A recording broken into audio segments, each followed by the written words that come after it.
Hello dear friends, welcome to brain booster study. Friends, यहाँ पे आज हम पढ़ने वाले हैं सी-टेट के लिए बाल विकास। इसमें पेडागोजी प्लस कंसेप्ट दोनों ही है। तो हम एक एक करके क्वेश्चंस की बात करेंगे और उसकी एक्सप्लेनेशन भी करेंगे ताकि आपको अच्छे से समझ में आ जाए क्वेश्चंस। और एक क्वेश्चन के साथ साथ फ्रेंड्स कई को सारे क्वेश्चंस भी यहाँ पे बन जाएंगे, तो डिटेल में इसकी व्याख्या के साथ हम देखेंगे। तो चलिए सबसे पहले क्वेश्चंस की बात हम कर लेते हैं। यहाँ पे पहला क्वेश्चन है कि निम्न में से कौन सा अध्यापन अधिगम सामग्री दृश्य बाधित विद्यार्थियों के समावेशन में मददगार होगी? हस्तलिखित नोट, चित्र और आरेख, मानचित्र और ग्लोब और श्रव्य टेप। तो यहाँ पे पहले ही यहाँ पे बात हो रही है कि दृश्य बाधित, जिनको आंखों से दिखाई नहीं देता है, वो डिजीज जिनकी आंखों में प्रॉब्लम्स होती है, उनके लिए ये अध्यापन अधिगम सामग्री कौन सी बेहतर होगा? तो हस्तलिखित नहीं हो सकता है फ्रेंड्स, जब तक कि हम अपनी आंखों से देख नहीं सकते हैं हम हस्तलिखित नोट को नहीं पढ़ सकते हैं।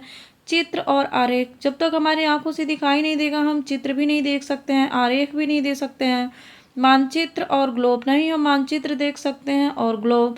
तो यहाँ पे अध्यापन अधिगम की जो सामग्री है वो सबसे बेहतर होगी श्रव्य टेप, ताकि जो हम सुन सकते हैं। जिस स्टूडेंट, जिस बालक को जो है ये विकार होती है, ये डिजीज़ होती है, उनको श्रव्य टेप के माध्यम से पढ़ाया जाता है। नेक्स्ट क्वेश्चन है, तो यहाँ पे हमारा ऑप्शन नंबर डी क्या होगा? करेक्ट आंसर होगा। नेक्स्ट क्वेश्चंस की बात करते हैं। यहाँ पे इनमें से कौन सी विधि अर्थपूर्ण अधिगम के लिए प्रभावशाली है? रट कर याद करना, निष्क्रिय श्रवण, संयोजन के माध्यम से समझना, ड्रिल और बार अभ्यास। तो यहाँ पे फ्रेंड्स जो हमारा होगा, पहला ही हम पहले देख लेते हैं कि रट कर याद करना बिल्कुल गलत होता है, ये हमारा ऐसे ही नहीं होगा। निष्क्रिय श्रवण तो बिल्कुल नहीं होगा ये। तो यहाँ पे पूछ रहा है कि अर्थपूर्ण अधिगम प्रभावशाली है, तो इसमें कौन सा है? तो ड्रिल और बार बार अभ्यास करवाना, ये भी, ये तो ड्रिल और बार बार अभ्यास ये तो ऐसे ही निगेटिव टैग वर्ड होता है। ड्रिल और रट कर याद करना ये भी निगेटिव होता है, निष्क्रिय ये भी निगेटिव होता है। तो हमारा ऑप्शन नंबर सी ही तो बचा जो करेक्ट होगा, संयोजन के माध्यम से समझना। Option number C correct answer होगा। फ्रेंड्स, ऑप्शन की जो एलिमिनेशन की वो होती है ना, कि ये एलिमिनेट करके ये क्वेश्चन से ये ऑप्शंस करके हम एलिमिनेट करके ये हमारा ऑप्शन सही हो जाएगा, तो ये बहुत इंपॉर्टेंट है। इसके लिए निगेटिव और पॉजिटिव टेक वर्ड्स होते हैं जो कि जानना बहुत बेहतर होता है और बहुत ज़रूरी भी है हमको एग्जाम में। उससे क्या होता है कि टाइम बचता है। नेक्स्ट क्वेश्चंस की बात करते हैं यहाँ पे कि मानचित्र किस प्रकार के चिंतन का उदाहरण है? अपसारी चिंतन, अभिसारी चिंतन, विश्लेषण चिंतन, प्रतीकात्मक चिंतन। तो फ्रेंड्स जो ग्लोब होता है, जो मानचित्र होता है, या फिर उसमें जो मानचित्र में जो नदियाँ दर्शाई जाती है, या फिर ये पहाड़ दर्शाए जाते हैं, या झील या झरना जो भी कुछ उस पर रहता है, या फिर ये सागर महासागर जो भी कुछ उस पर होता है फ्रेंड्स, वो रियल नहीं होता है, वो काल्पनिक है। हमारे जो ग्लोब पे जो कर्क रेखा, मकर रेखा जो ये खींची गई है लाइन, या फिर विषुवत रेखा हुआ, या अक्षांश रेखा, देशांतर रेखा, ये जो होती है ये हमारी क्या है? काल्पनिक रेखाएं हैं, ये इस मानचित्र पे जो दर्शाया जाता है। तो यहाँ पे हमारा अपसारी चिंतन से कोई लेना देना नहीं है, अभिसारी से भी कोई लेना देना नहीं, विश्लेषण से भी। हमारा प्रतीकात्मक चिन्ह है, तो वो क्या है? हमारा जितने सारे जो ग्लोब होते हैं या मानचित्र होते हैं उस पे जितने सारे चिन्हित किए जाते हैं वो प्रतीक हैं वो। तो ये हमारा प्रतीकात्मक चिंतन के अंतर्गत आएगा, जो कि ऑप्शन नंबर डी हमारा करेक्ट आंसर होगा। फ्रेंड्स, आई होप आपको क्वेश्चंस अच्छे लग रहे होंगे और आपको जो है बहुत इंपॉर्टेंट ये क्वेश्चंस है आपके एग्जाम के लिए, बहुत बेहतरीन क्वेश्चंस है फ्रेंड्स। तो चलिए नेक्स्ट क्वेश्चंस की बात कर लेते हैं कि सीमा एक खिलौने के सभी हिस्से को खोलकर उसे फिर से संयोजित करके पूरा खिलौना संयोजित कर लेती है, यह किस प्रकार का चिंतन है? कहने का मतलब कि कोई अगर खिलौना है तो वो क्या करती है? सीमा इस खिलौने का हाथ अलग कर देती है, पैर अलग कर देती है, हेड अलग कर देती है। अक्सर अपने घरों में हम छोटे बच्चों को देखते हैं कि कोई भी खिलौने उसके पार्ट पार्ट अलग अलग कर देते हैं। तो यही इस क्वेश्चन में है कि सीमा एक खिलौने के सभी हिस्से को खोलकर उसके फिर से संयोजित करती है। तो इसमें क्या है? ये अपसारी चिंतन होगा, कि विपर्य चिंतन होगा, विश्लेषणात्मक चिंतन होगा कि प्रतीकात्मक चिंतन होगा। तो इसमें प्रतीक का तो कोई मतलब ही नहीं बनता है, विश्लेषण इसमें तो हो नहीं रहा है, अब सारी चिंतन तो इसमें हो ही नहीं रहा है। तो फिर हमारा ऑप्शन नंबर बी ही तो बचा ना जो करेक्ट आंसर होगा, विपर्य चिंतन होगा, जो कि उसे फिर से संयोजित कर दे रही है, फिर से अलग अलग पार्ट करके उसका, और क्या कर रही है, इकट्ठा कर दे रही है, उसको फिर से जोड़ दे रही है, दोबारा उसको पहले की शेप में ला दे रही है। तो विपर्य चिंतन होता है, option number B correct answer होता है। तो फ्रेंड्स हमारे चैनल को लाइक करें, शेयर करें, सब्सक्राइब भी करें, ज़्यादा से ज़्यादा शेयर करें फ्रेंड्स। तो चलिए यहाँ पे क्वेश्चंस हैं, इसके बारे में हम बात कर लेते हैं। नेक्स्ट क्वेश्चन है, विकास एक प्रक्रिया है, जो कौन सा प्रक्रिया है, ये प्रतिवर्ती है, क्रम रहित है, व्यवस्थित है, प्रगतिशील है। तो यहाँ पे जो विकास की जो प्रक्रिया है ना, वो क्या है, हमारा प्रतिवर्ती नहीं होती है, क्रम रहित नहीं होता है। यहाँ पे ऑप्शन नंबर सी और डी हमारा करेक्ट आंसर होगा। तो इसमें ए, बी और सी है, C and D, A B C and D, A और बी। तो यहाँ पे ये पूछ रहा है ना कि विकास की प्रक्रिया, तो व्यवस्थित और प्रगतिशील, सी और डी कहाँ है, सी और डी हमारा दूसरा ही यहाँ पे ऑप्शन है, सी और डी। तो हमारा विकास कैसा है, व्यवस्थित है और प्रगतिशील है। व्यवस्थित का मतलब यहाँ पे ये है कि पहले जो बालक बच्चा होता है छोटा, पहले ही चलना नहीं प्रारंभ कर देता है, पहले वो धीरे धीरे चलता है, माँ होकर के चलता है, फिर वो धीरे धीरे से खड़ा होता है, फिर गिरता है, फिर उठता है, वैसे कर करके धीरे धीरे चलता है, फिर तेज दौड़ता है। तो ऐसे व्यवस्थित क्रम में है, तो इसीलिए व्यवस्थित और प्रगतिशील कहा गया है विकास को। तो यहाँ पे सी एंड डी हमारा करेक्ट आंसर होगा। अब आते हैं हम नेक्स्ट क्वेश्चंस की बात करते हैं। यहाँ पे एरिक्सन के अनुसार किशोरावस्था वह अवधि है, कौन सी अवधि है, किशोर अपराध है, अपराध की, संक्रमणकालीन उम्र की, पहचान संकट की, बसंत ऋतु की। तो यहाँ पे जो एरिक्सन है, एरिक्सन ने जो आइडेंटिटी दी है वो क्रिसाइस का, इसमें जो है साइको सोशल जो ने डेवलपमेंट दिया था, इसमें मनोसामाजिक सिद्धांत दिए थे। इसमें 8 स्टेप इन्होंने दिया है सामाजिक मनोसामाजिक सिद्धांत के एरिक्सन ने, जिसमें जो है इनमें संक्रमणकालीन उम्र की, यहाँ पे ऑप्शन नंबर बी हमारा करेक्ट आंसर होगा। ये एरिक्सन के अकॉर्डिंग बताया गया है कि किशोरावस्था वह अवधि है, कौन सी है, संक्रमणकालीन उम्र की यह अवधि है किशोरावस्था। किसके अकॉर्डिंग, एरिक्सन के अकॉर्डिंग। एरिक्सन ने कौन से सिद्धांत दिए हैं, तो मनोसामाजिक सिद्धांत दिए हैं। अब आते हैं फ्रेंड्स यहाँ पे नेक्स्ट क्वेश्चंस की बात करते हैं। निम्न में से कौन सा एक बाह्य अभिप्रेरणा नहीं है, अनुमोदन, सत्ता, उपलब्धि, विश्राम। तो बाह्य अभिप्रेरणा पूछ रहा है कि वो नहीं है, तो यहाँ पे अनुमोदन क्या है, और सत्ता है, उपलब्धि है और विश्राम है। तो यहाँ पे फ्रेंड्स जो हमारा ऑप्शन 4 है, इससे में आपको बताना है। तो यहाँ पे जो अनुमोदन है वो क्या है, एक्सटर्नल है, यहाँ पे ये बाह्य अभिप्रेरणा है। और सत्ता क्या है, ये भी बाह्य अभिप्रेरणा है। और जो हमारी उपलब्धि होता है ना, जो उपलब्धि हम डॉक्टर्स बन गए या इंजीनियर बन गए या फिर कोई किसी पद हासिल कर लिए या फिर कुछ भी बन गए, हम कोई नेता बड़े अधिकारी बन गए, तो ये हमारी उपलब्धि होती है, तो ये हमारी बाह्य अभिप्रेरणा के अंतर्गत आएगा। लेकिन यहाँ पे पूछ रहा है कि अभी बाह्य अभिप्रेरणा नहीं है, यहाँ पे नहीं पूछ रहा है। तो ये तो तीनों हमारी बाह्य अभिप्रेरणा हुए। तो यहाँ पे अप्रूवल जिसको कहते हैं, पावर सत्ता कहते हैं, और उपलब्ध अचीवमेंट कहते हैं, और विश्राम इसको हम रेस्ट बोलते हैं। तो जो विश्राम है इसमें क्या होता है कि जैसे कि खाना पीना, प्यास, भूख, सोना, जगना, ये सब हमारी क्या होती है ना, आंतरिक अभिप्रेरणा होती है। तो यहाँ पे हमारा option number D correct answer होगा, विश्राम। ये बाह्य अभिप्रेरणा नहीं है, ये आंतरिक अभिप्रेरणा है। नेक्स्ट क्वेश्चन की बात कर लेते हैं हम। यहाँ पे अगला क्वेश्चन है, कौन सी शिक्षण अधिगम पद्धति बाल केंद्रित और प्रगतिशील शिक्षा में सम्मिलित नहीं है, प्रयोजना, समस्या समाधान, भाषण, प्रयोगात्मक। तो यहाँ पे जो बाल केंद्रित शिक्षा और प्रगतिशील शिक्षा की बात कही जा रही है, तो सबसे पहले हम ये समझ लेते हैं कि जो जॉन डेवी है ना, ये प्रगतिशील शिक्षा के जनक कहलाते हैं, जॉन डेवी। अब आते हैं हम कि प्रगतिशील शिक्षा, तो ये हो गया जॉन डेवी हैं इसके जनक। अब आते हैं यहाँ पे कि जो बाल केंद्रित शिक्षा है, यहाँ पे भारत में गीजूभाई बधेका बाल केंद्रित शिक्षा पर सबसे ज़्यादा बल दिया है, गीजूभाई बधेका। तो फ्रेंड्स इसके बारे में हम डिटेल बताने की पूरी पूरी प्रयास कर रहे हैं ताकि आपको अच्छे से समझ में आ जाए। ये भी पूछ सकता है कि प्रगतिशील शिक्षा के जनक कौन है, तो जॉन डीवी हैं। और अगर पूछे कि बाल केंद्रित शिक्षा के जनक कौन है, तो वह है गिजुभाई बधेका भारत में। अब आते हैं यहाँ पे हम अपने ऑप्शंस की बात करते हैं।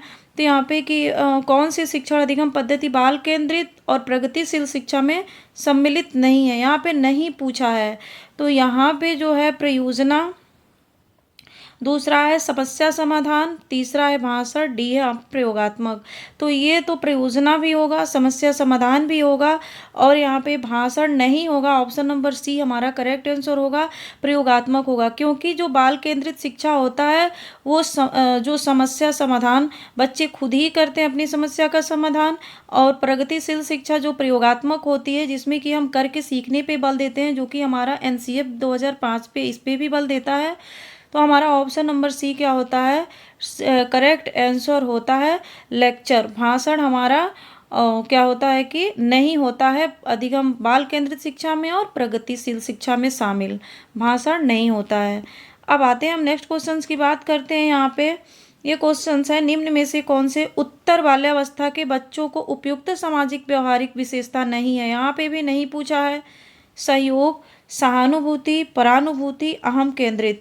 तो यहाँ पे जो फ्रेंड्स बहुत इंपॉर्टेंट होता है ये क्वेश्चंस कि ये पूछा गया है 2 बार सीटेट में, ये पूछा गया है सेम एज इट इज, यही क्वेश्चंस में कोई चेंज नहीं किया गया था। इसलिए हमने ये क्वेश्चंस लाए ताकि आपको और बेहतर से समझ में आ जाएगा और आप इस पर एक नज़र डाल लेंगे ताकि एग्जाम में अगर क्वेश्चंस बनता है इससे तो आपको कोई प्रॉब्लम्स नहीं होगा। तो यहाँ पे होगा सहानुभूति, सिंपैथी और परानुभूति होता है फ्रेंड्स, इम्पैथी होता है और अहम केंद्रित जो होता है ईगोसेंट्रिज्म होता है।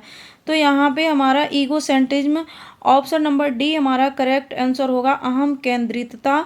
ईगोसेंट्रिज्म ये होता है 2 से लेकर के 6 वर्ष की जो अवधि होती है जिसको हम अर्ली चाइल्डहुड कहते हैं, ये इसकी विशेषता होती है अहम केंद्रितता की। यहाँ पे उत्तर बाल्यावस्था की बात कर रहा है तो इसमें ये सहयोग, सहानुभूति, परानुभूति ये चीज़ें होती हैं, अहम केंद्रितता नहीं पाई जाती है, जो कि हमारा नहीं यहाँ पे पूछा गया है। तो ऑप्शन नंबर डी यहाँ पे करेक्ट आंसर होगा। नेक्स्ट क्वेश्चन की बात करते हैं। यहाँ पे अगला क्वेश्चन है, जब छात्र एक व्यवहार को अवलोकन द्वारा सीखता है तो इस प्रक्रिया का प्रथम चरण क्या है? प्रतिमान की प्रक्रियाओं को याद रखना, प्रतिमान पर ध्यान केंद्रित करना, अपने द्वारा अनुकरण किए गए व्यवहार का आकलन, या प्रतिमान के व्यवहार को दोहराना और अभ्यास करना। तो यहाँ पे ये पूछ रहा है कि जब छात्र व्यवहार के माध्यम से अवलोकन करता है तो सीखता है तो उस प्रक्रिया के प्रथम चरण को क्या कहते हैं? तो सबसे पहले समझ लीजिए कि ये सिद्धांत किसने दिया है।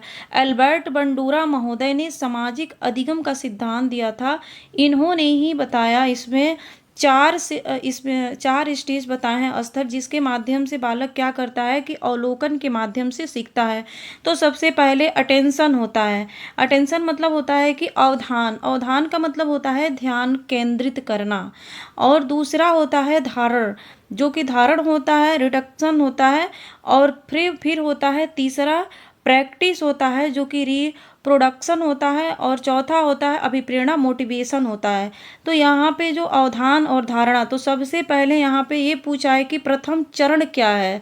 तो प्रथम चरण होता है अवधान, जिसको हम अटेंशन बोलते हैं, मतलब कि ध्यान केंद्रित करना। तो यहाँ पे बी हमारा ऑप्शन करेक्ट होगा, प्रतिमान पर ध्यान केंद्रित करना। तो ये हमारा ऑप्शन नंबर बी क्या होगा कि करेक्ट आंसर होगा। ये अल्बर्ट बंडूरा जो है ना, सामाजिक अधिगम के सिद्धांत जो दिए हैं, उनके माध्यम से ये क्वेश्चन यहाँ से बना हुआ है कि जो व्यवहार के माध्यम से बालक जो है अवलोकन के द्वारा जो सीखता है उसकी प्रथम चरण क्या है। तो कोई भी बच्चा जब किसी चीज़ को देखता है या किसी पर्सन को देखता है या फिर किसी चीज़ें किसी वस्तु को देखता है तो उसे क्या करता है कि बहुत ध्यान से देखता है, उसकी ध्यान केंद्रित उस पर होती है। फिर उस पर क्या होता है कि वो धारण करता है, रिटेंशन करता है, उसको अपने अंदर धारण करता है। फिर उस पर क्या करता है, प्रैक्टिस करता है ना, रिप्रोडक्शन करता है। फिर वो अभिप्रेरणा होता है, मोटिवेशन होता है उसके माध्यम से। तो यही होता है हमारा option number B correct answer, प्रतिमान पर ध्यान केंद्रित करना। आई होप फ्रेंड्स आपको ये क्वेश्चंस अच्छे लगे होंगे। हमारी वीडियो को लाइक करें, शेयर करें, सब्सक्राइब करें, ज़्यादा से ज़्यादा शेयर करें अपने फ्रेंड्स सब में। चलिए नेक्स्ट क्वेश्चंस की बात करते हैं यहाँ पे कि समाजीकरण की प्रक्रिया में साथियों का प्रभाव उत्तर बाल्यावस्था के किस नाम से संदर्भित नहीं करता है। यहाँ पे नहीं है। दल आयु, अनुरूपता की आयु, खेल की आयु होती है, यहाँ पे संक्रमण की आयु बोलते हैं। तो यहाँ पे दल आयु जिसको हम बोलते हैं गैंग एज बोलते हैं, और अनुरूपता की आयु जिसको हम कहते हैं एज ऑफ कन्फॉर्मिटी, और सी यहाँ पे है प्ले एज होता है खेल आयु, और जो डी है संक्रमण की आयु जो होती है ट्रांजिशनल एज जिसको हम बोलते हैं। तो यहाँ पे फ्रेंड्स हमारा ये क्वेश्चंस पूछ रहा है कि समाजीकरण की प्रक्रिया में साथियों का प्रभाव उत्तर बाल्यावस्था जो होती है किस नाम को संदर्भित नहीं करता है। तो इसमें उत्तर बाल्यावस्था में बच्चे दल समूह में रहते हैं, इसको दल की आयु कहा जाता है। बच्चे ग्रुप में रहना पसंद करते हैं, जिसको हम गैंग बोलते हैं कि इस गैंग में ये बालक रह रहा है। अनुरूपता की आयु जो होती है एज ऑफ कन्फॉर्मिटी जो होती है ये भी होती है इसमें उत्तर बाल्यावस्था में। खेल की जो आयु होती है प्ले एज जिसको बोलते हैं ये भी होता है। लेकिन जो ट्रांजिशनल एज जो होता है संक्रमण की आयु जो होती है वो इसमें नहीं होता है। तो हमारा जो नहीं यहाँ पे पूछा है वही करेक्ट होगा। ऑप्शन नंबर डी हमारा सही आंसर होता है। अब आते हैं नेक्स्ट क्वेश्चन की बात करते हैं। यहाँ पे निम्नलिखित में से कौन सा कथन विकास के संदर्भ में सही नहीं है। विकास में प्रकार्यात्मक परिवर्तन होता है, विकासात्मक प्रतिमान पूर्वानुमेय होता है, सभी बच्चों का विकास एक समान होता है, विकास सामान्य से विशिष्ट की ओर बढ़ता है। तो यहाँ पे विकास के संदर्भ में सही कथन नहीं है ये पूछा है। तो विकास में प्रकार्यात्मक परिवर्तन होता है, जी बिल्कुल होता है, हमारा ऑप्शन नंबर ए भी सही है। विकासात्मक प्रतिमान पूर्वानुमेय होता है, बिल्कुल होता है। हम किसी बच्चे को, किसी हेल्दी बच्चे को देखते हैं, किसी पतले बच्चे को देखते हैं तो देख करके ये बता सकते हैं हम कि अनुमान लगाते हैं कि अच्छा पोषण अगर दिया जाए तो बच्चा क्या होगा आगे चल के इसी की तरह बेहतर हो सकता है, अच्छे जो है मजबूत हो सकता है, स्ट्रांग हो सकता है, हेल्दी हो सकता है बच्चा अगर हम उसे अच्छा पोषण दे तो ये होता है विकास में अनुमान लगाना। तो पूर्वानुमेय होता है, ये भी करेक्ट है। सभी बच्चों का विकास एक समान होता है, जी बिल्कुल नहीं, सारे बच्चों का विकास एक तरह नहीं होता है। अलग बच्चों का जो इंडिविजुअल जो डिफरेंस होता है ना अलग अलग होती है। सारे बच्चों में अलग अलग तरह के विकास होती है और विकास के प्रभावित करने वाले कारक भी होते हैं।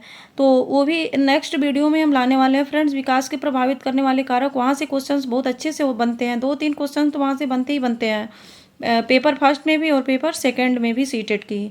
और ऑप्शन नंबर डी यहाँ पे जो हो रहा है कि विकास सामान्य से विशिष्ट की ओर बढ़ता है, बिल्कुल सही बात है। विकास होती है पहले सामान्य से धीरे धीरे विशिष्ट की तरफ से बढ़ती है, की ओर बढ़ती जाती है। यहाँ पे है सभी बच्चों का विकास एक समान होता है, गलत है। ऑप्शन नंबर सी हमारा यही करेक्ट होगा जो गलत है, क्योंकि यहाँ पे नहीं पूछा है कि विकास के संदर्भ में सही नहीं है। तो सभी बच्चों का विकास एक समान होता है, यही गलत है। ऑप्शन नंबर सी हमारा करेक्ट आंसर होगा। नेक्स्ट क्वेश्चन की बात करते हैं। यहाँ पे बच्चों द्वारा पूरे वर्ष के दौरान जो किए गए विभिन्न कार्यों का संग्रहण जिसका लक्ष्य उनके प्रदर्शन का रिकॉर्ड रखना है क्या कहलाता है। रूब्रिक, फाइल, आंकड़े का प्रपत्र, पोर्टफोलियो। तो यहाँ पे क्या कहलाता है फ्रेंड्स, जो बच्चे के द्वारा पूरे वर्ष के दौरान हम करते हैं, जैसे कि एक निश्चित समय अवधि में जो किया गया बच्चों का जो होता है ना कि पोर्टफोलियो में उसको दर्शाया जाता है। जैसे उनकी कमियों को, उपलब्धियों को, बच्चा जो है किसी भी प्रकार का अगर एप्टीट्यूड को उसमें रखा जाता है, बच्चे के किसी भी प्रकार की जो उपलब्धि होती है, जो कमी होती है, वो सारे अब टीचर पे डिपेंड करता है, वो 3 मंथ पे बनाए, 6 पे बनाए या फिर 1 ईयर्स पे बनाए, वो तो टीचर पे डिपेंड करता है। लेकिन इसमें सारे जो बच्चे का जो रिकॉर्ड्स होता है वो एक ही होता है, पोर्टफोलियो। उसी में हम क्या करते हैं, दर्ज करते हैं, उसी में रखते हैं। तो ये हमारा option number D correct answer होगा। तो फ्रेंड्स आई होप आपको क्वेश्चंस भी पसंद आए होंगे और बहुत बेहतरीन क्वेश्चंस हैं फ्रेंड्स। और पिछले पेपर के एनालिसिस करके हम क्वेश्चंस लाते हैं ताकि कम क्वेश्चंस होते हैं भले ही, लेकिन बहुत इंपॉर्टेंट होते हैं। ये अगर एक क्वेश्चंस के माध्यम से, इसीलिए हम पूरा समझाते हैं ताकि आपको एक क्वेश्चन के माध्यम से 3-4 क्वेश्चंस अगर बनते हैं तो आप उसका आंसर आसानी से दे सकें। तो चलिए हमारे चैनल को सब्सक्राइब करिए और शेयर करिए, अपने फ्रेंड्स सब में शेयर करिए, व्हाट्सएप ग्रुप में शेयर करिए फ्रेंड्स, ताकि हमें सपोर्ट करें और हम अच्छे से अच्छे वीडियो ला सकें। और आपको जो भी कमेंट करना है किसी टॉपिक पे वीडियो चाहिए तो हमारे कमेंट्स बॉक्स में जाके कमेंट करके ज़रूर बताएं और ये भी बताएं वीडियो कैसा लगा। तो चलिए, thanks for watching my video.